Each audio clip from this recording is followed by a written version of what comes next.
마태복음 5장의 38절 단락이요. 눈에는 눈으로 이는 이로 갚으라는 것을 너희가 들었으나 이제 이렇게 시작이 됩니다. 근데 이 본문이요. 지금 산상수훈이 마태복음의 5, 6, 7장이죠. 근데 여러분들 마태복음 5, 6, 7장 산상수훈은 어떻습니까? 참으로 이해하기 어려운 이야기들이 많이 나옵니다. 그죠? 처음에 심령이 가난한 자는 복이 있다니 여기서부터 해서 아니 가난한데 뭐가 복이 있다는 얘기야. 이런 생각을 안 할 수가 없습니다. 일반인들이 누가 이거 읽어서 이해할 사람이 없어요. 그 다음에 애통하는 자가 복이 있다. 이것도 이해가 잘 안 갑니다. 성경을 아주 깊이 알고 한참 설명을 들어야만 이해가 될 수 있는 부분입니다. 그리고 온유한 자, 의에 줄이고 목마른 자 이러고 계속 따로따로 나오고 그러다가 또 의를 위하여 박해를 받는 자 복이 있다. 이러고 나오니까 팔복도 얼떨떨합니다. 무슨 얘기인지. 그런 다음에 그 다음에 무슨 살인하지 말라는 말을 너희가 들었으나 나는 너희에게 말한다. 형제들에게 욕을 하거나 화를 내는 것도 살인하고 똑같다. 이런 식으로 나오니까 굉장히 이거는 저 말은 좋은데 이걸 어떻게 지키란 말이야. 이런 생각이 들 수밖에 없는 그런 내용들이 계속 나옵니다. 그렇게 하다가 이제 나오는 것 중에 하나가 뭡니까? 오늘 38절 단락입니다. 눈은 눈으로 이는 이로 갚으라 했다는 것을 너희가 들었으나 나는 너희에게 이르노니 이러고 얘기가 나옵니다. 그럼 이게 도대체 뭐예요? 눈은 눈으로 이는 이로 갚으라 하는 말을 너희가 들었는데 그 말은 지금 틀렸다는 얘기입니다. 그죠? 그 말은 틀렸다는 얘기예요. 그럼 이 말도 사실은 두 가지로 나눠서 이렇게 합니다. 첫째 뭐냐면은 눈은 눈으로 이는 이로 갚으라고 성경에 분명히 기록되어 있지만 그 성경이 틀렸다라는 뜻일 수도 있고요. 아니면 눈은 눈으로 이는 이로 갚으라는 말이 원래 뜻은 그런 게 아닌데 너희가 잘못 이해하고 해석한 전통이 오래되면서 그 잘못된 전통으로 너희가 들어와서 알고 있는 것 그게 틀렸다. 이런 뜻일 수도 있단 말입니다. 그래서 이게 구약성경 자체가 틀렸다는 얘기인지 아니면 구약성경 자체는 맞는데 너희가 오해를 했다는 뜻인지가 불분명합니다. 근데 이 문장만 보면 어때요? 지금 그 문장만 보면 명확하지가 않죠. 그럼 어느 쪽이겠어요? 구약성경 자체는 틀리지 않았는데 너희가 잘못 알고 잘못 이해해왔다. 이걸로 해석을 해야 합니다. 왜 그럴까요? 그렇게 볼 수밖에 없는 근거가 어디 나와요? 앞에요. 예수와 율법 그래가지고 17절 단락 있죠? 거기 뭐라고 되어 있습니까? 17절, 18절에 보면은 내가 율법이나 선제를 폐하러 온 줄로 생각하지 말라. 폐하러 온 것이 아니라 완전하게 하려 왔다 그랬죠. 그 다음에 또 뭐라고요? 진실로 내가 너희 이른다. 천지가 없어지면 율법의 1.1도 결코 없어지지 아니하고 다 이루리라. 그럼 뭐예요? 율법은 완전하다 이 말입니다. 그렇다면 그 말에 근거해서 다시 5장의 38절을 가보면 눈은 눈으로 이는 이로라는 말은 구약성경에 이게 나온다면 그건 분명히 맞는다는 얘기라는 거예요. 그런데도 불구하고 나는 너에게 이렇게 말한다. 이런 뜻이 되어버립니다. 그러니까 이게 그래도 이게 정말 그런가 찝찝합니다. 그래서 실제로 눈은 눈으로 이는 이로 갚으라 이런 말이 정말 구약에 나오는가? 나온다면 어디 나오는가? 이걸 찾아볼 필요가 있습니다. 근데 그런 거 저런 거 찾기 전에 여러분들 어떻습니까? 오늘 설교 제목이 뭐였어요? 설교 제목이 오른뺨 뺨을 치거든. 누가 여러분들 이거 치면 어떡하겠어요? 네? 이거 누가 치면 어떻게 해요? 그냥 거의 자동적으로 전기 스위치 키면 불 들어오지 자동적으로 그냥 욕이 나가면서 나도 그냥 양쪽으로 그냥 때리고 싶죠. 그래요? 그런데 이쪽 맞으면 이쪽 내밀래네요? 말이 안 되잖아요. 그죠? 지금 마태복음에서요. 특히 산상수훈 부분은 전부 그런 말도 안 되는 얘기를 자꾸 한단 말입니다. 그런데 지금 여기서 또 눈에는 눈으로 이는 이로 갚으라는 걸 너희 들었는데 그거 아니라는 거예요. 아니 나한테 뭔가 악하게 한 사람은 똑같이 갚아줘야 속이 시원하잖아요. 근데 그러지 말래요. 그러지 마는 게 아니라 그러지 말고 참는 정도로 끝나는 게 아니라 어떻게 하라고요? 39절에 악한 자를 대적하지 말래요. 그럼 거기까지 읽으면 여러분 무슨 생각이 듭니까? 대적하지 말라면 어떻게 하라고요? 악한 자를 대적하지 말라면 뭐 피하는 것도 방법이죠. 그죠?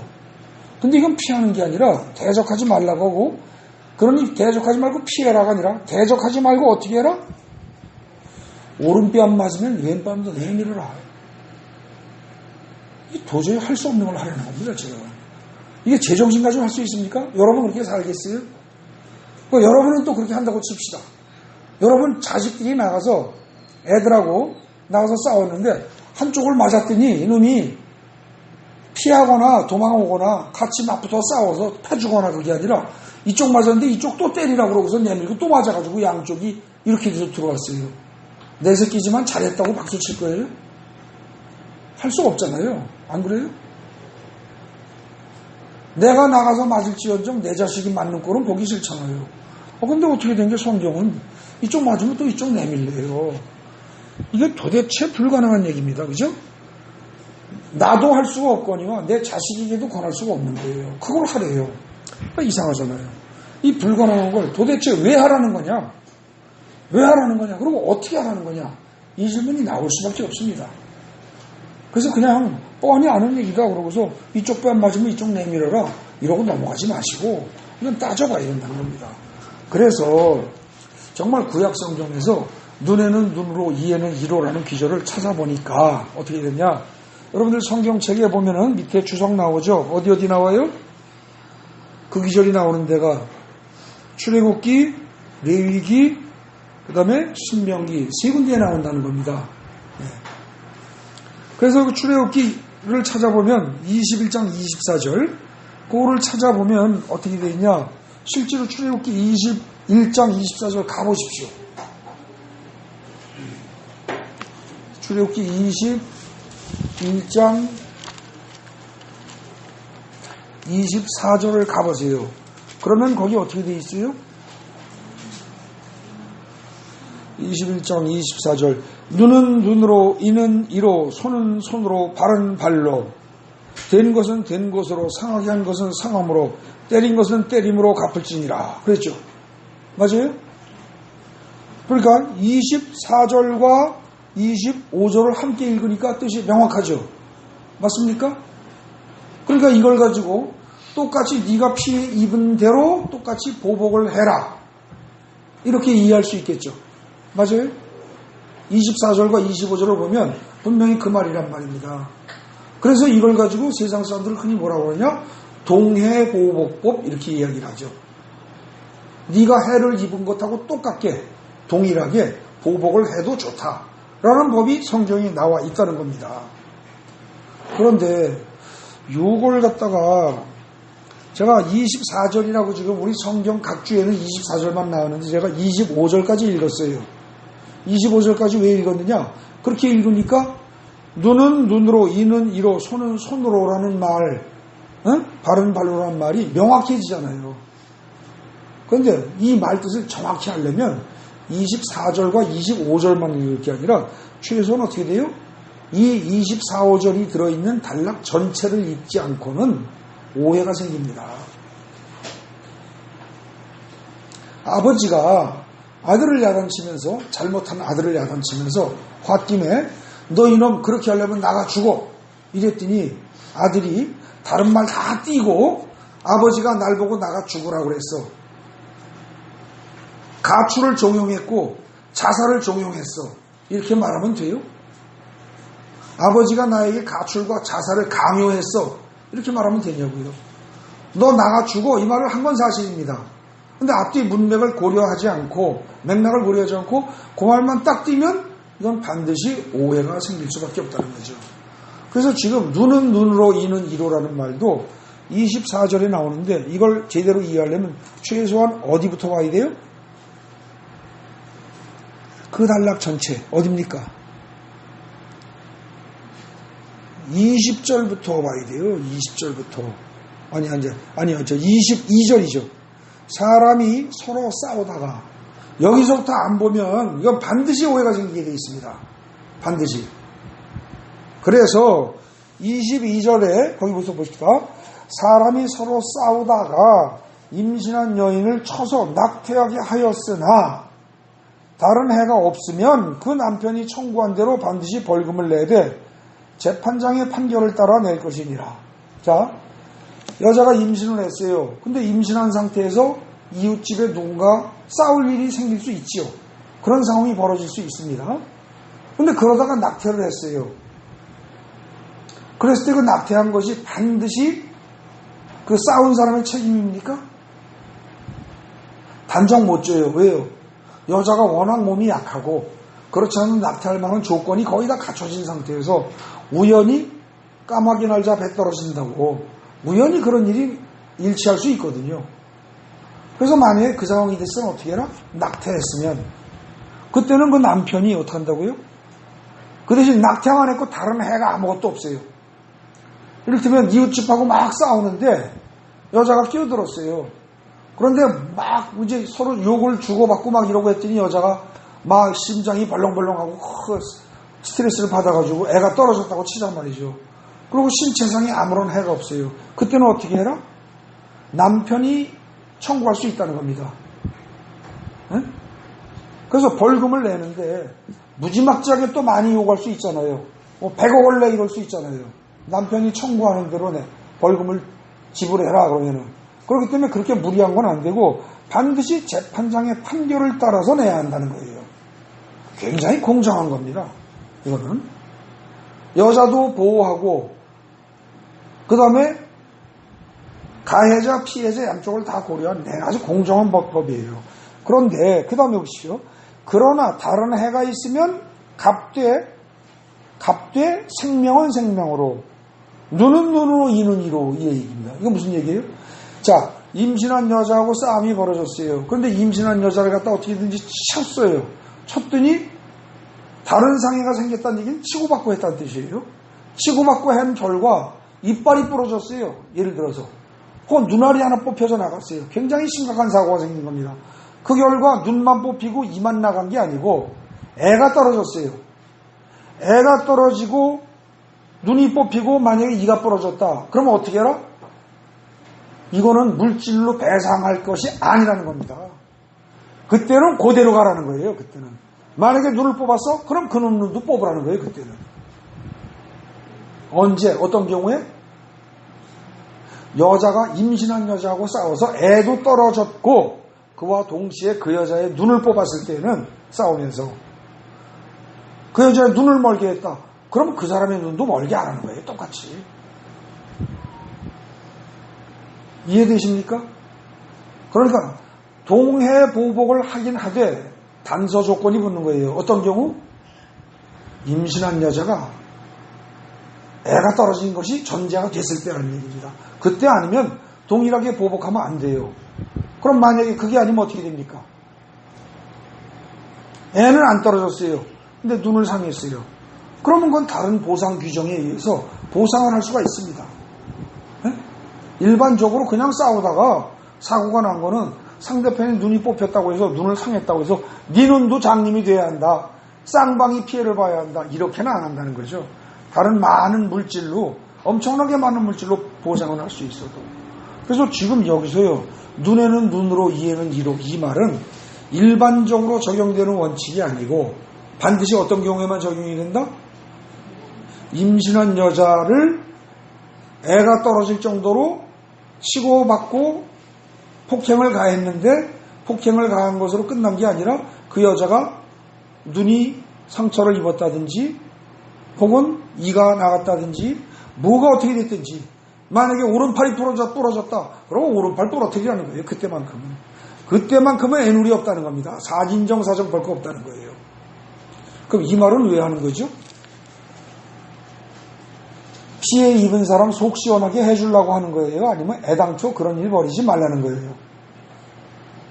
애시당초 임신한 여자는 근처에 가서 싸울 생각을 하지 말아라 이 소리입니다. 만약에 임신한 여자하고 싸워서 그 임신한 여자가 애가 떨어진 상태에서 신체상의 상해가 가해질 때는 네가 그대로 당해야 되니까, 손가락 하나 잘랐으면 너도 손가락 하나 잘라야 되고, 다리 하나 잘랐으면 네 다리도 똑같이 잘라야 되고, 그러니까 물질로 보상할 생각 아예 하지 말아라. 그러니까 아주 임신한 여자는 철저하게 보호하고 싸울 생각을 하지 말아라. 좀 그 얘기죠. 그래서 이거는요, 사실은 임신한 여자를 보호하기 위한 규정이지 똑같이 보복해도 좋다, 이 규정이 아니라는 거죠. 근본 취지가 다른 겁니다. 그 다음에 그렇기 때문에 이건 어떻게 돼요? 가해자의 가해 의지를 예방하기 위한 조치이지 피해자의 만족스러운 보복을 위한 조치가 아니라는 거예요. 이걸 가지고 동해보복법 이래버리면 말이 오해가 생기죠. 이건 왜, 이런 오해는 왜 생기느냐? 본문만 따로 딱 떼서 한 부분만 얘기했기 때문에 이런 게 생기는 겁니다. 그런데 거기 지금 우리가 20절부터 쭉 24절, 25절까지만 읽어도 오해가 안 생기는 거죠. 그죠? 그 다음에 둘째 둘째 그 인용한 거, 레위기 24장 20절 읽어보십시오. 레위기 24장 20절. 이게 조금 어렵습니다. 그래서 요걸요, 일부러 순서를 바꿔서 하겠습니다. 세 번째 걸 먼저 봅시다. 신명기 19장 21절 가보세요. 신명기 19장 21절.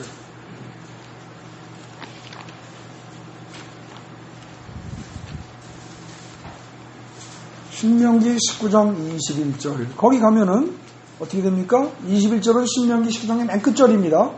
내 눈이 긍휼히 여기지 말라. 생명에는 생명으로, 눈에는 눈으로, 이에는 이로, 손에는 손으로, 발에는 발로이니라. 이것만 얘기하면 아까랑 똑같은 얘기죠. 그죠? 똑같습니다. 그런데 이 21절이 나오는 단락, 최소한 그걸 봐야 됩니다. 그럼 어디예요? 그건 어디부터 봐야 됩니까? 15절부터 봐야 됩니다. 15절부터가 한 단락이니까. 가능하면 19장 전체를 봐야 되지만 최소한 15절부터 봐야 된다는 얘기입니다. 15절부터 읽어봅시다. 사람의 모든 악에 관하여 또는 모든 죄에 관하여는 한 증인으로만 정할 것이 아니요 두 증인의 입으로 또는 세 증인의 입으로 그 사건을 확정할 것이며. 자, 어떤 사람이 죄를 졌다고 칩시다. 그걸 재판할 때 증인이 한 명 가지고 된다 안 된다? 안 된다는 거예요. 반드시 둘이나 셋 이상 돼야 된다. 자, 이 말은 그 죄 졌다고 벌 받아야 할지 모르는 그 사람을 지금 피해자를 보호하기 위한 거예요? 그 사람을 잡아넣기 위한 거예요? 보호하기 위한 겁니다. 약자를 보호하려는 거예요, 이거는.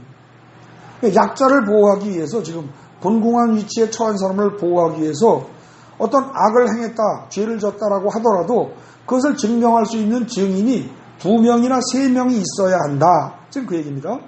그런데 2명이든 3명이든 인원수는 찾는데 위증하는 사람이 있다는 거죠. 허위로 증거하는 사람이 있어요. 거짓말로. 위증하는 자가 있어서 만약에 그 어떤 사람이 악을 행하였다고 위증을 하면서 말을 했어요. 거짓말로. 그랬을 때는 어떻게 되냐? 그 논쟁하는 쌍방이 같이 하나님 앞에 나가서 그 당시 제사장과 재판장 앞에 설 것이요. 재판장은 자세히 조사해서 그 증인이 거짓 증거를 함으로써 그 형제를 거짓으로 모함한 것이 판명이 됐다. 만약에 거짓 증거를 했다는 게 판명이 되면, 재판장이 보기에 판명이 되면 그 다음엔 어떻게 해라? 그 다음엔 어떻게 해라? 자기가 거짓 증거하고 주장하던 내용대로 지가 벌을 받아야 한다는 겁니다. 예? 지가. 그러니까 이렇게 되는 거죠. 어떤 A라는 사람이 어떻게 해서 죽었는지 몰라요. 근데 피투성이가 돼서 죽었어요. 혹은 물에 빠져 죽었어요. 근데 A가 죽었는데 B라는 사람이 C에게 그 죄를 뒤집어 씌웠어요. 내가 봤는데 쟤가 물에 밀었어. 빠뜨려 죽였어. 쟤가 패 죽였어. 이러고 B가 C에게 죄를 뒤집어 씌웠어요. 그러면 어떻게 된다? 그러고 거짓 증거를 했어요. 그러면 B가 C를 죽인 게 아니고 말로만 그렇게 했는데, 그러면 어떻게 해라? 그 B를 똑같이 맞아 죽게 하든지 물에 빠져 죽게 하든지 그대로 가라는 겁니다. 그러니까 이거는 행동을 안 했는데도 거짓 증거를 하는 건 어떻게 된다? 행동한 것보다 하고 똑같이 그대로 벌을 줘라, 그 얘기입니다. 이해되십니까? 그럼 이 말은 동해보복이에요, 이게? 아니에요. 해를 끼친 적은 없어요. 말로만 주장했지. 그런데 이것을 행동한 거하고 똑같이 해라. 그러니까 지금 이 말의 뜻은 뭡니까? 두세 증인의 입으로 증인이 있을 때, 두세 증인이 있을 때 재판을 하면서 가능하면 피의자를 보호하도록 하되, 만약에 누군가가 거짓 증거할 경우에는 그 사람에게 아주 온팍 다 뒤집어 씌운다는 겁니다. 그러니까 결국은 절대로 거짓 증거는 하지 말아라 이 얘기죠. 이해되십니까? 그런 맥락에서 그런 경우에 한해서, 그러니까 남에게 위증을 하는 경우에 한해서 제가 그 사람 눈을 뽑았어요 그러고 거짓말을 하면 그 거짓말하는 사람이 눈을 그대로 뽑고, 그죠? 제가 그 사람 이빨을 부러뜨렸어요 라고 거짓말을 하면 그 사람 이빨 뽑아라, 마른 사람 이빨 뽑아라 이거예요. 그러니까 절대로 거짓 증거하지 말라, 지금 그 얘기라는 거죠. 그죠? 그렇게 하면서 죄인이라 할지라도 보호해 주려는 의도가 지금 있는 겁니다. 그래서 가만히 보면요, 약자를 보호하려는 거예요. 아까도 임신한 여자 약자일 수밖에 없습니다. 약자를 보호하려는 하나님의 의도가 있는 겁니다.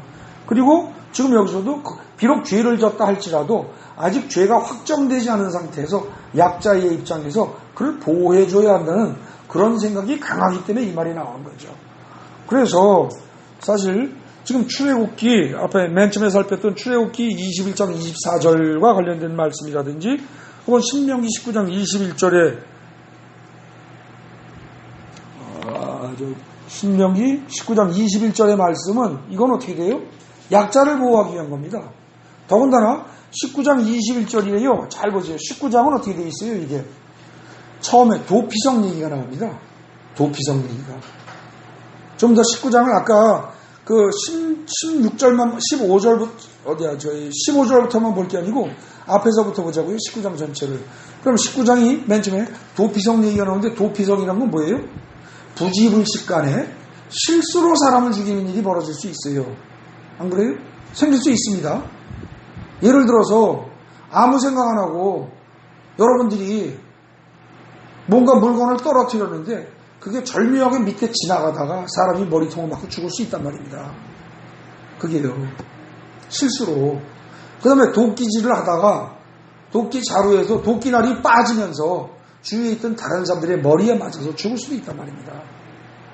그렇게 고의로 죽인 것이 아닐 때에는, 실수로 살인을 했을 때는 어떻게 돼요?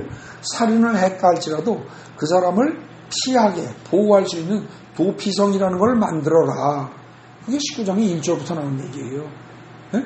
그래서 살인할 의도가 없이 고의로 한 것이 아닐 때 살인이라도 용서해줘야 한다는 게 하나님의 기본 입장입니다. 그런데 거기 보십시오. 11절부터 보십시오.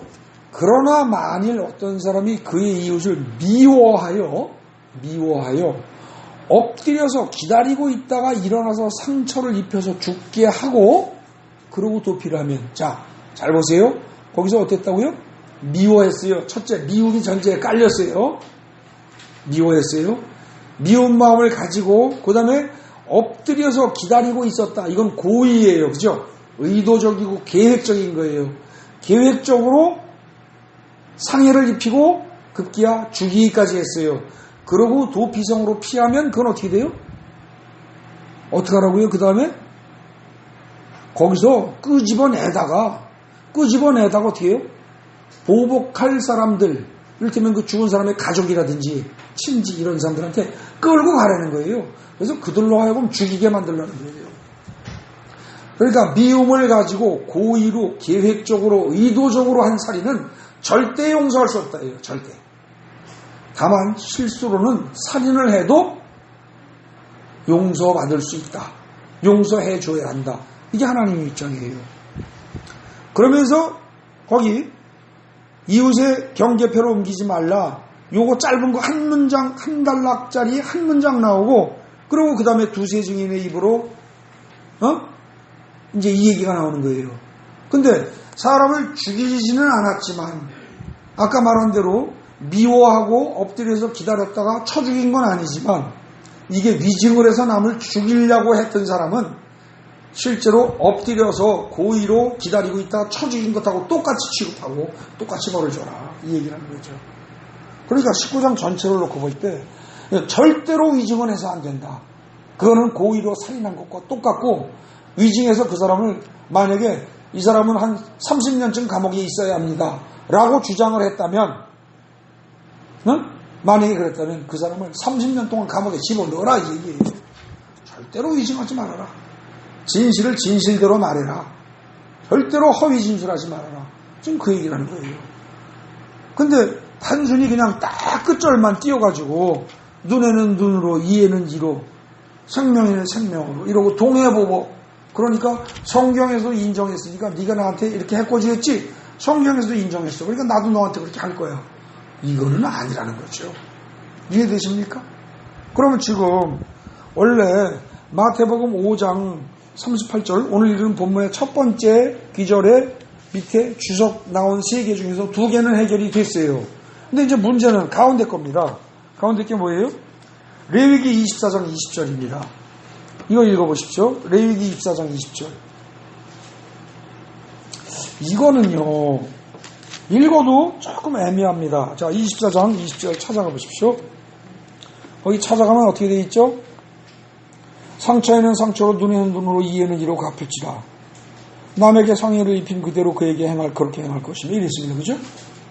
근데 이거는 최소한 어디부터 봐야 돼요? 몇 절부터? 10절부터 봐야 됩니다. 10절부터. 근데 10절에 보면은요, 거기 소제목에 나와 있죠. 여호와 이름을 모독하면 그러고, 그죠? 그래서 그걸로 봐서 알 수 있듯이 사실 10절부터 그 아까 20절이 포함된 단락의 끝부분, 즉 23절까지 거기를 읽어보면 이건 지금 뭐예요? 여호와의 이름을 모독한 사람에 대한 처벌이에요, 이게. 아시겠어요? 여호와의 이름을 모독한 사람을 처벌할 때 어떻게 할 것이냐, 그 얘기를 하고 있는 거라고요. 근데 그거 다 떼어버리고 눈에는 눈으로 이에는 이로 이렇게만 말해버리면 곤란하다는 거죠. 그래서 실제로 10절부터 읽어보면요, 이제 어떤 일이 벌어져요? 이스라엘 자손 중에 그의 어머니가 이스라엘 여인이고, 어머니는 이스라엘 여인이고 아버지가 애굽 사람이에요. 그러니까 아버지는 이스라엘 사람이 아니에요. 어머니만 이스라엘 사람이에요. 그런 여인의 어떤 아들이, 어떤 사람이 나가서 한 이스라엘 사람과 싸우다가, 그러니까 그 이스라엘 사람이란 아버지도 어머니도 이스라엘 사람이에요. 이해되시죠? 그런 사람하고 싸웠어요. 그래서 진영 중에서 싸우다가 그 이스라엘 여인의 아들이, 즉 아버지는 이스라엘 사람이 아닌 반쪽만 이스라엘 사람이에요. 그러니까 그런 사람이 여호와 이름을 모독하며 저주함으로 무리가 끌고 모세에게로 갔어요. 자, 그러니까 이 사람을 모세에게 끌고 간 것은 싸웠기 때문이에요? 아니에요. 오늘 본문에 뭐라고 되어 있어요? 여호와 이름을 모독하고 저주했기 때문에 끌고 간 거예요. 맞습니까? 더군다나 이 사람을 끌고 간 것은 한쪽이 어머니만 이스라엘 사람이고 아버지는 거기 애굽 사람에서 끌고 간 게 아니에요. 아시겠습니까? 아버지가 애굽 사람이냐 아니냐 이스라엘 사람이냐 그건 상관없어요. 그냥 싸우기만 했으면 상관없어요. 안 끌고 가요. 그런데 이 사람이 싸우는 도중에 열받으니까, 화가 나니까 이 소리 저 소리 홧김에 하는데 어떻게 되느냐, 뭐라고 했다고요? 여호와 이름을 모독하고 저주한 거예요. 그러니까 끌고 갔단 말입니다. 그래서 어떡할까요 하고서 가둬놓고서 하나님한테 물어봤어요. 그랬더니 12절에, 그랬더니 13절에 뭐라 그래요? 여호와께서 모세에게 말씀하시기를 뭐라냐? 그 저주한 사람을 진영 밖으로 끌어내라. 그리고 그것을 들은 모든 사람이 그들의 손을 그들의 머리에 얹게 하고 온 회중이 돌로 그를 칠지니라. 이랬습니다. 여기 문장이요, 머리에 얹게 하고 그리고 돌로 쳐라, 이 말을 갖다 해석할 때 우리말로 두 가지 해석이 가능합니다. 하나는 뭐예요? 머리 위에 손을 얹은 상태에서 돌로 쳐 죽여라 로 볼 수도 있고, 우리말은 하나는 뭐예요? 머리 위에 얹게 한 후에 돌로 쳐라 이렇게 볼 수도 있는데, 이게 히브리어 원문으로 보면 분명히 후자입니다. 분명히. 맨 처음에 손을 얹게 한 후에 손 띄고 그 다음에 돌로 치라는 겁니다. 그럼 머리 위에 손을 얹는다는 건 무슨 뜻이 있겠죠? 그게 뭐예요? 죄를 전가하는 겁니다. 여호와의 이름을 막 비난하고 거기 말한 뭐 어떻게 했다고 그랬어요? 아까 모독하고 여호와의 이름을 뭐라고 그랬죠 거기? 모독하고 저주했잖아요. 그 모독하고 저주한 것 자체가 죄입니다. 그죠? 근데 그걸 듣는 것도 결국 뭐예요? 덕이 안 되는 거예요. 그래서 들은 사람들 자체도 이미 영혼이 말하자면 죄로 물들 수 있기 때문에 그 저주하고 모독한 그 죄, 그것이 귀로 들어온 그걸 갖다가 그 죄를 몽땅 다 어떻게 다시 죄진 사람 머리 위에 올려놓고 죄를 전가하는 겁니다. 다시. 그 죄가 다시 넘어가도록 한 다음에 그 다음에 어떻게 돼요? 그 사람 저울로 끌고 나가서 온 회중이 돌로 쳐서 죽이라는 겁니다. 이거 봐주지 말라는 거예요. 그러면서 그 다음에 15절 너는 이스라엘 자손에게 말하기를 누구든지 그의 하나님을 저주하면 죄를 담당할 것이요. 그 다음에 16절 여호와 이름을 모독하면 반드시 죽일지니 이랬어요. 그죠? 여기서 문장 잘 봐야 됩니다. 여기서 아까 11절에는 뭐라고 그랬어요? 그 이스라엘 여인의 아들이 여호와 이름을 어떻게 했어요? 모독함과 동시에 저주까지 같이 했어요. 맞죠? 두 가지를 다 했단 말입니다. 두 가지를 다. 그랬는데 지금 15절 16절에 보면 하나님은 모세에게 이야기하면서 저주한 것과 모독하는 걸 구분해서 얘기하고 있어요. 이해되십니까? 이거 잘 생각해야 돼요. 이걸 놓치면 본문의 의미를 다 놓쳐버립니다. 15절에는 뭐라고 그래요? 하나님을 저주하면 자기 죄를 담당해야 한다 이렇게 돼 있어요. 원문에 거기 자기란 말이 들어가 있습니다. 자기의 죄를. 네? 자기 15절에 하나님을 저주하면 자기의 죄를 담당할 것이요 이렇게 돼 있고요. 그 다음에 16절에 모독하면 반드시 죽여라 그랬어요. 모독하면 여호와 이름을 모독하면 반드시 죽여라. 근데 여러분들 생각이 어떻습니까?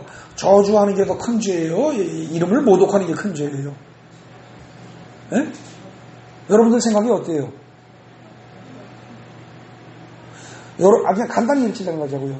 제가 여러분들의 이름을 갖다가 막 모독을 했어요. 아무개 멍청한 인간 막 이랬어요. 그게 더 중요해요? 그게 큰 죄예요? 아니면 아무개는 개 같은 인간은 나가 죽을지어다 막 이러고 저주하는 게 더 심해요? 우리말에는 저주하다가 더 심한 거죠. 근데 이게 번역이 잘못된 거예요. 이게 사실은 이 두 단어가요 저주한다는 의미가 똑같이 들어있어요. 똑같이. 그런데 이게 어떻게 되어 있냐면 제가 이 부분을 쓰면서 히브리어를 가능하면 얘기를 안 하려고 그랬어요. 왜 그러냐면은 히브리어의 그 어법 문법을 얘기를 하면은 골머리가 아파져요. 그래서 그걸 안 하려고 제가 아주 가능하면 그런 문법적인 얘기는 빼고 쉽게 쓴다고 썼는데 거기 보십시오. 여러분들 주보에 요약한 거 있죠? 거기 보세요. 여러분들 11절에 저주하고 모독하고 저주했다 그럴 때 11절에 나오면 모독한다는 말이 있죠. 그게 원어로 나카브란 단어인데 이 나카브란 단어를 이 히브리어 헬라어 사전에서 보면은 사전에 고유 번호가 있어요. 히브리어 헬라어 사전에 보면 그 5344번을 찾으면 나와요. 이게 그래서 써는 거예요. 근데 이 나카브란 단어를 찾아보면 어떻게냐 신성 모독하는 발언을 하다라는 뜻이에요. 이게 원래가 신성 모독하는 발언을 하다 그리고 저주하다 두 개가 다 있어요. 아시겠어요? 그 다음에 그리고 이건 일반형 동사예요. 그냥 보통 동사예요. 그런데 거기 11절에서 또 뭐가 나오죠? 저 11절에도 나오지만 거기 아까 뭐라고 그랬어요?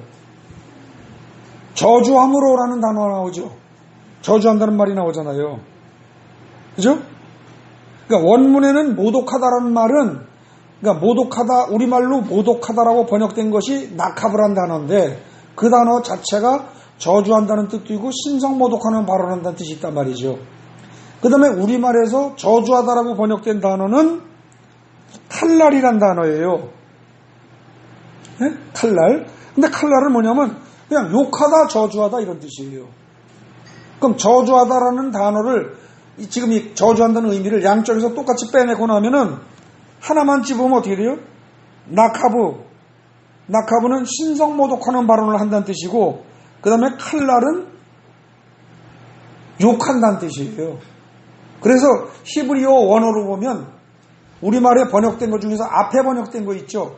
저주한다는 게 더 심한 것이고, 에? 뒤에 나온 단어, 그러니까 모독한다는 게 더 심한 뜻이고, 히브리어로 하면 뒤에 나온 저주한다라고 번역된 단어가 좀 약한 거란 말이죠. 원래 의미로 하면. 에? 그런데 이게요, 또 뭐가 있냐면, 그러니까 동사 자체를 똑같이 그냥 동사만 보더라도 우리말에 거기 모독한다는 말이 우리말로는 저주한다는 말보다 조금 약한 것 같은데, 히브리어 원어로 보면 모독한 단어로 번역된 단어가 훨씬 뜻이 강하고, 그 다음에 저주한다라고 번역된 단어가 강도가 좀 약한 거란 말입니다. 예? 그렇기 때문에 어떻게 돼요? 16절에 여호와 이름을 모독하면, 즉 강하게 여호와를 말하자면 저주한 거죠. 그러면은 그건 죽여야 된다는 거예요. 그거는. 근데 약하게 한 건 어떻게 된다? 그냥 욕한 정도. 여러분들 솔직히 얘기해 보세요. 인생 살면서 화났을 때, 일이 안 풀리고 그냥 미치겠을 때, 그때 막 하늘을 향해서 쳐다보고 막 눈물을 질질 흘리면서 그냥 막 주먹 잡면서 욕하고 한 적 없어요? 꽤 많아요, 그런 사람들. 그럴 수 있다는 겁니다. 근데 이제 그렇게 할 경우 그 정도가 바로 뭡니까? 그게 지금 우리말에 저주하다로 번역된 뒤에 단어예요. 약한 거예요. 근데요, 이것만 있는 게 아니고 이 히브리어 원어를 보면 또 현저한 차이가 나오는 게 있어요. 그게 뭔고 하니, 거기요, 동사 나온 대로 하면은요, 어떻게 보면 11절과 15절에서 저주하다로 번역된 칼날이라는 단어, 즉 두 번째 나오는 단어는요, 이건 미완료형이라고 하는데, 이 미완료라는 건, 여기서 말하는 미완료는 어떤 거냐면요, 어떤 행동이 한 번으로 딱 끝난 게 아니고 한 번 하고 또 있다가 또 하고 또 있다 또 하고 이런 거예요. 그 대신 그래도 쉬어가면서 하는 거예요. 그런데요, 여기 본문에 16절에 모독하다라는 말 나오죠. 16절 우리말 성경 보세요. 모독하라는 말 나오죠. 거기에 16절에 거기 뭐라고 되어 있습니까? 여호와 이름을 모독하면 그랬잖아요. 그때 이 모독하다라는 단어가 아까 뭐라고 그랬어요? 신성 모독하는 발언을 하다라는 뜻이라고 그랬죠. 근데 이 히브리어는요, 희한한 게 있어요. 다 동사를 똑같이 써도 동사 쓰는 형태가 달라지면 의미가 달라지는데, 여기서는요, 강조형으로 되어 있으면서 이게 분사예요, 분사. 분사가 되면 무슨 뜻이 되는 거 아니? 쉬지 않고 끊임없이 가는 거예요. 끊임없이. 그러니까 저주했다 그러는데 그걸 분사형으로 쓰면 그냥 쉬지 않고 그냥 미친놈처럼 그냥 계속 끝없이 저주하는 거예요. 근데 그것이 아까 강조형으로다 그냥 그런 정도로 한 건 어떻게 냐면은, 화가 날 때 그냥 화가 나서 엄청나게 욕을 하고, 그러고 좀 안 하기도 하고 이러는 거예요. 그러니까 또 화나면 또 하기도 하고. 그래서요, 지금 이건 어떻게 되느냐, 이렇게 되는 겁니다. 16절은요, 그 의미를 살려서 번역하면, 16절 본문 보세요. 성경 본문. 여호와의 이름을 쉬지 않고 끊임없이 여호와 이름을 계속 신성모독을 하면, 그러면 반드시 죽일지니, 이렇게 되는 겁니다. 쉬지 않고 끊임없이 계속 신성모독을 하면. 그런데 15절은 어떻게 돼요? 그렇게 의미를 다 원래 히브리어 원어의 의미를 살려서 15절을 번역을 하면, 누구든지 그의 하나님의 이름을 한두 번 저주한 거는 하나님도 아무 말 안 하겠는데, 이놈이 툭하면 하나님의 이름을 들먹거리면서 욕을 하면 그 소리예요. 아시겠어요? 툭하면 하나님의 이름을 들먹거리면서 그것도 아주 강하게 욕을 하거들랑. 조금 한 건 괜찮은데 입에서 툭 나오려고 하다가 아이고 내가 이러면 안 되지 그러고 자기 입을 이렇게 가린다든지 이런 게 괜찮은데, 하긴 해요. 하나님의 이름을 가지고 욕을 해요. 근데 아주 강하게 해요. 근데 그걸 항상 하는 게 아니고 툭하면 해요. 습관적으로. 그렇게 하는 놈은 어떻게 해라? 자기 죄를 자기가 받아야 한다. 그 얘기입니다. 근데 그 자기 죄란 어떤 거냐? 그 자기 죄가 이제 뭐예요? 17절 이해합니다. 자기 죄가 끊임없이 하나님을 그냥 지속적으로 저주하는 놈은 무조건 죽이고, 그거는 기분 좋으면 저주 안 해. 근데 기분 나쁘면 저주해. 근데 그것도 조금 하면 괜찮아. 그건 봐주겠어, 하나님이. 그런데 아주 강하게 저주를 하되, 이걸 툭 하면 그 짓 하는 애는, 그거는 툭 하면 그 짓 하는 중에 저지른 죄가 있을 거 아니에요. 그게 만약에 사람을 죽인 거면 그놈도 죽이고, 그때 남의 이빨을 뽑았으면 이빨 뽑고, 눈 뽑았으면 눈 뽑고, 그렇게 하라는 거예요. 이해되십니까? 그러니까 지금 이거는요,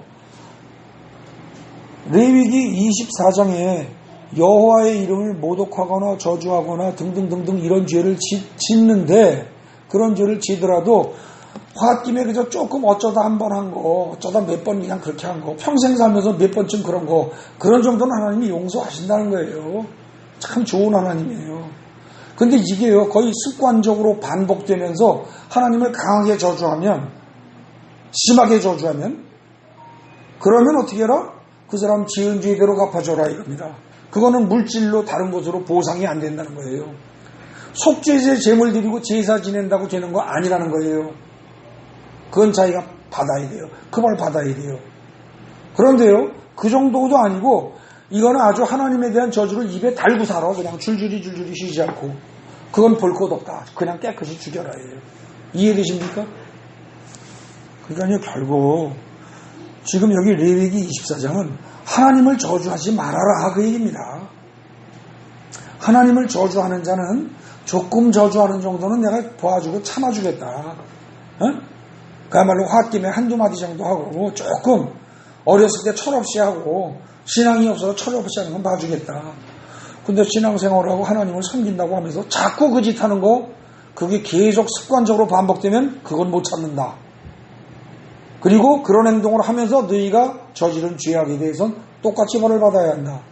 그런데 그것보다 훨씬 더 나가서 그야말로 끊임없이 쉬지 않고 그야말로 그냥 지속적으로 잠시도 쉬지 않고 하나님을 저주한다. 그건 죽여라. 이거예요. 이해되시죠? 그럼 결국은요, 눈에는 눈으로 이에는 이로 벌을 받아야 된다라는 말이 출애굽기, 레위기, 그 다음에 지금 마지막에 신명기에서 세 군데 나옵니다. 그죠? 세 군데 나오는데 그 나오는 맥락을 잘 읽어보면 거기서 말하고자 하는 뜻은 뭐예요? 출애굽기에서 말하고자 하는 건 뭐였어요? 출애굽기에서 말하고자 하는 건 임신한 여자를 철저히 보호해야 한다. 그죠? 임신한 여자와 싸우거나 해서 그 사람에게 피해 주는 일 절대 하지 말아라. 그 말을 하기 위해서 했던 것이고, 그 다음에 레위기에서는 뭐예요? 하나님의 이름을 망령되이 일컫고 모독하거나 하는 그런 거 하지 말아라. 그죠? 그 얘기를 하기 위해서 했던 말이고, 그 다음에 세 번째 건 뭡니까? 신명기에서 얘기했던 거는 남을 고의로 모함해서 위증해가지고 남에게 피해 주려고 하는 놈은 자기가 주장한, 그래서 그 사람에게 죄를 덮어 씌우려고 했던 그 죄를 그대로, 지 말한 대로 그대로 받아야 한다. 절대 위증하지 말아라. 그 얘기를 하기 위해서 했던 거라는 거죠. 그래서 이거는 우리가 보통 세계사 시간에 동해보복법, 함무라비 법전에도 나오고 성경에도 나오고, 피해를 가한 자에게 피해 입은 자가 동일하게 보복해도 좋다. 그게 함무라비 법전에도 나오지만 뭐 성경에도 나온다. 그건 말도 안 되는 헛소리입니다. 성경을 잘못 이해한 거죠. 맥락을 잘못 알고 하는 얘기입니다. 지금 그거를 명확히 알아야 되는데 이스라엘 백성들이 예수님 살아계실 때 그걸 몰랐던 겁니다. 그래서 자기네들이 그걸 모르고 딴소리를 자꾸 해야 되니까 예수님이, 얘들아 너희 그렇게 들어서 그렇게 알고 있는데 그거는 사실은 성경을 잘못 이해한 거야. 성경 자체가 잘못된 게 아니라 너희가 성경을 잘못 이해한 거야. 그런데 나는 너희들에게 성경을 바로 이해해라로 끝나는 게 아니고 더 나아가서 어떻게 해라? 더 나아가서 여러분들 주보에 요약한 거 두 번째 페이지 보십시오. 2번. 그거보다 더 나아가서 어떻게 해라? 3번. 4번이네요. 구약의 성경 말씀보다 더 진전된 행동을 보여야 한다. 즉 악한 자를 대적할 것이 아니라 오히려 악한 자를 사랑으로 품어주어라. 이게 예수님의 하시는 말씀이에요. 악한 자를. 아니 여러분들 우리 아까 오늘 예배 순서지 주보 보고서 제목 딱 보고 설교 제목 딱 보고서 오른뺨을 찍어둔 그런 여러분들 딱 떠오르는 생각이 뭐예요? 한쪽을 맞았다고 양쪽 싸대기를 내가 붙여줘야지. 이 생각이 떠오르는 게 사람이란 말입니다. 근데 이거는 이쪽 내밀어라? 어우 이건 바보짓하라는 얘기잖아요. 그죠? 근데 그렇게 하라는 거예요. 그러니까 이건 도저히 우리로서 할 수 없는 걸 지금 이 주님이 하라고 말씀을 하시는 겁니다. 솔직히 이거는. 그래서 사랑으로 품어주라는 거예요. 이게 바보가 되라는 게 아니라 너희가 훨씬 더 영적으로 성숙한 자, 큰 자, 높은 위치에 있는 자라면 너희가 오히려 한쪽 맞으면 한쪽을 내밀 줄 알아야 된다 이 얘기예요. 근데 우리로서는 어때요? 죽어도 못해요. 그죠? 그걸 어떻게 해요? 하나님 말도 안 되는 소리 하지 마세요. 우리는 그렇게 생각한단 말입니다. 근데 그렇게 행동을 해야 할 이유를 설명하는 게 바로 뭐예요? 그렇게 행동을 해야만 하는 이유를 설명하는 게 그게 다음 단락입니다. 그게. 그러면서 이쪽 뺨 맞으면 이쪽만 내밀어라가 아니고 그 다음에 어떻게 됩니까? 거기 계속 나오는 절에서 뭐라고 되어 있어요? 한쪽 뺨 맞으면 또 한쪽 내밀고 그 다음에 고발해서 속옷을 뺏어 가지겠다고 하면 겉옷까지 주고 속옷이 비싸요? 겉옷이 비싸요? 유대인들이 보기에 겉옷이 훨씬 비싸요. 겉옷이 훨씬 중요한 거고 이 겉옷은요 밤에 이불처럼 덮는 것이고 밖에 나갈 때 외출복이고 이 겉옷은 자기를 보호하는 아주 중요한 도구예요. 막말로 속옷은 없어도 살아요. 근데 겉옷은 없으면 안 돼요. 근데 이것까지 속옷 달는데 겉옷까지 주래요. 그 다음에 또 뭐라고요? 오리를 같이 가자 그러면 심리를 가주래요. 이거는 그때 당시에 예수님 살아계실 때 로마의 법이 어떻게 돼 있어요? 식민지 지배계층인 로마 사람들이, 로마의 군인이나 이런 사람들이 그 식민지 지배를 받는 피지배층에 있는 사람들, 그 사람들한테 물건을 날릴 때 시키는데, 야, 너 무조건 이거 들고 가. 그러면 오리는 의무적으로 누구든지 가게 돼 있단 말입니다.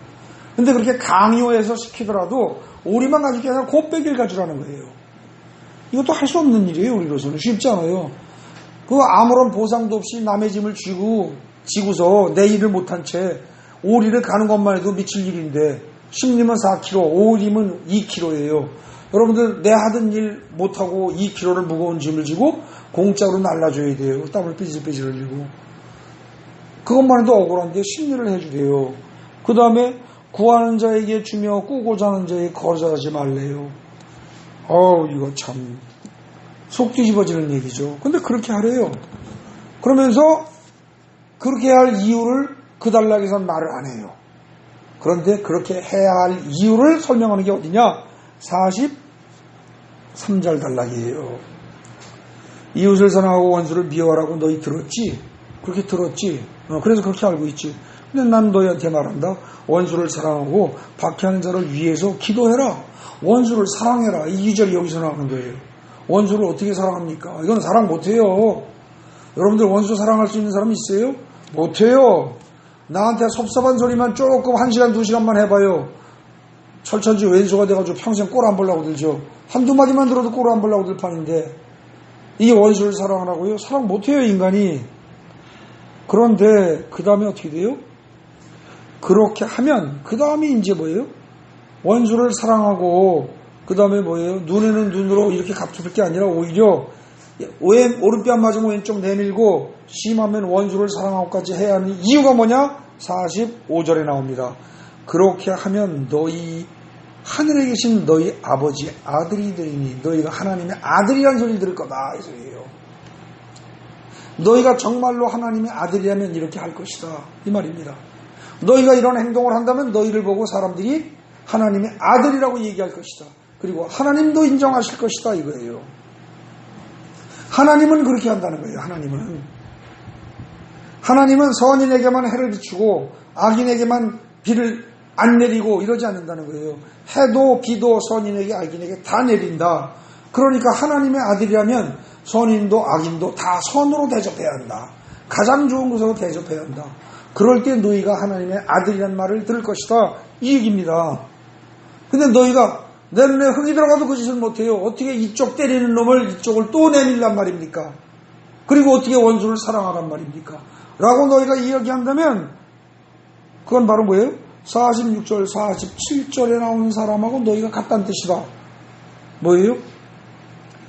너희가 우습게 보고 경멸하는 세리도 그렇게는 한다. 그리고 너희가 우습게 보는 이방인들도 어떻게 해요? 그렇게는 한다는 거예요. 46절에 세리 나오고 47절에 뭐라고 해요? 이방인 나오잖아요. 걔네들도 그렇게는 한다. 그럼 너희가 비난하는 세리와 너희가 우습게 보는 이방인들과 너희가 다르다면 너희는 하나님의 아들이라고 주장하는 건데, 하나님의 아들이라면 어떻게 해야 되냐? 하나님이 악인과 선인을 구분하지 않고 가장 좋은 것으로 베푸시는 것처럼 너희도 어떻게 해라? 원수를 사랑할 줄 알아야 된다, 그 얘기입니다. 그거 못하면 안 된다는 거예요. 근데 여러분들 여기서 이거 생각하셔야 돼요. 여기서요, 이게 그렇게 해서 지금 두 단락이 이어지는 걸로 끝나는 게 아닙니다. 여러분들 거기서 참 절묘한 게 있어요. 45절에 보십시오. 이같이 한즉 하늘에 계신 너희 아버지의 아들이 되리니 그랬죠. 이 말 어디서 본 적 없어요? 이 앞에서 나온 적 없어요? 어디서 나옵니까? 하나님의 아들이라 일컬음을 받을 것이라. 어디 나와요? 산상수훈 중에서 팔복 얘기하면서, 자, 거기 가보십시오. 5장 9절 있죠, 9절. 9절에 보세요.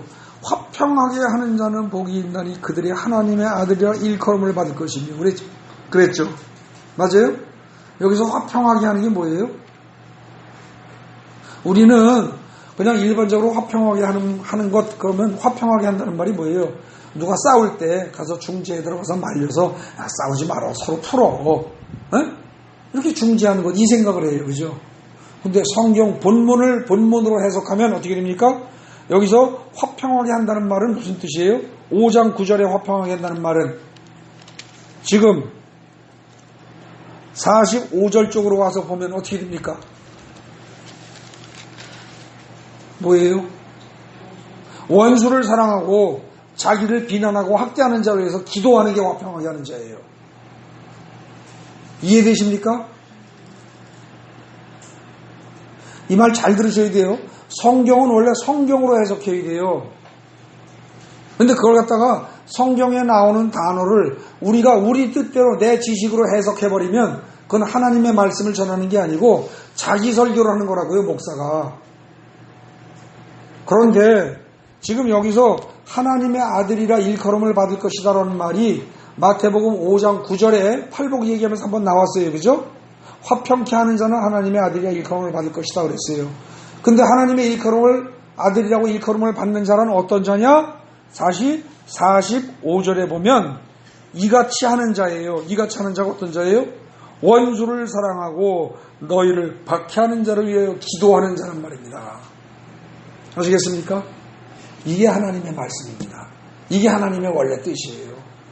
그러니까 팔복 따르고요. 그 이후에 팔복 이후에 다른 어떤 이 천상수훈의 다른 내용들 따로 노는 게 아니에요. 다 연결되어 있지. 이해되십니까? 결국은요.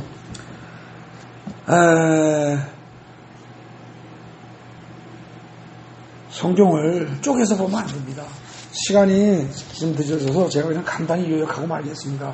거기 맨 끝에 요약 및 결론 보십시오. 거기만 제가 천천히 읽겠습니다.